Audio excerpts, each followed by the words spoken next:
बिस्मिल्लाहिर्रहमानिर्रहीम। अस्सलाम वालेकुम। आज मैं बनाऊंगी बहुत ही खट्टा मज़ेदार कच्ची मैंगो का अचार।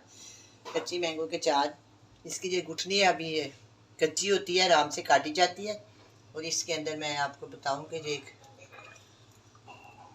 ये गुठली से होती है, ये निकालने के बाद इसको अच्छी तरह धो के मैंने बाजार से ये कटवा के छोटे पीस करवा लिए हैं। अब हम इसको बनाएंगे, इसका बनाएंगे अचार। बिस्मिल्लाहिर्रहमानिर्रहीम। 1 किलो मैंने अम्बी ली है। इसको अम्बियाँ भी कहते हैं, मैंगो भी कहते हैं, जो मर्ज़ी कह लें आप। और इसके 2 चम्मच जो है ना, इसके अंदर मैंने नमक डाल दिया है। नमक डालने के बाद हम इसको अच्छी तरह मिक्स कर देंगे।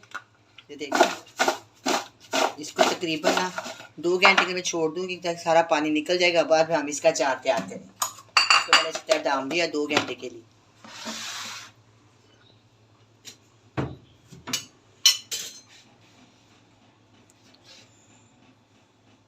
ये मैंगो को मैंने 2 से 3 घंटे के लिए नमक लगा के रखा हुआ था। ये देखिए, इसके अंदर इतना पानी निकला है। 2 घंटे नमक लगाया तो नमक लगा के इसके जितना पानी निकला, ये मैंने निकाल दिया। निकालने के बाद किचन टावल के साथ मैंने अच्छी तरह खुश्क करके, बिल्कुल ये देखो खुश्क कर लिए। अब हम इसका अचार बनाएं।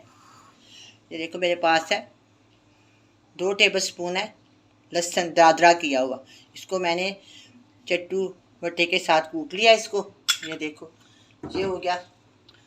ये मैं आपको बताती हूँ, ये धनिया और है सौंफ, इसको मैंने इकट्ठा ही कूट कर बरीक बरीक करके ना उसको उसके ऊपर छिलके उतार के ना इसको छाननी के साथ छान लिया। और ये रायदान है, और ये कलंजी है, ज़ीरा है, मेथी दाना है, फिर ये मेरे पास है ज़ीरा, फिर नमक है, इसके बाद हल्दी है और लाल मिर्च का पाउडर है। ये सारे मसाले मैं इसके अंदर डाल 4 5 6 7 8 9 मसाले मैंने इसके अंदर शामिल किए हैं। ये सारे अचार के मसाले हर अचार में डाले जाते हैं। अजवाइन डाली है, वो मैंने आपको बताया। इसके अंदर मैं 2 चुटकी अजवाइन भी डाली है। ठीक है, अब ये ऑयल है, इसके अंदर डाल दूँगी। एक छोटे वाली प्याली है, क्योंकि ये स्टोर नहीं है, इसके अंदर ज़्यादा तेल डालने की ज़रूरत नहीं है। साथ साथ बनाते जाएँ और खाते जाएँ। 8 10 दिन 15 दिन के लिए इसको इस्तेमाल कर फिर नया बना ले जाए। फिर स्टोरी मैंगो आ जाएगा, फिर चाहे पूरे साल के लिए बना लें। ये देखिए, इस तरह इसको मिक्स करें। मिक्स करने के बाद अच्छी तरह फिर इसकी भी तैयार करें। इसके अंदर भी गिला चमचा नहीं डालना चाहिए। इसको किसी बोतल में डाल लें, पराठे के साथ, चावलों के साथ।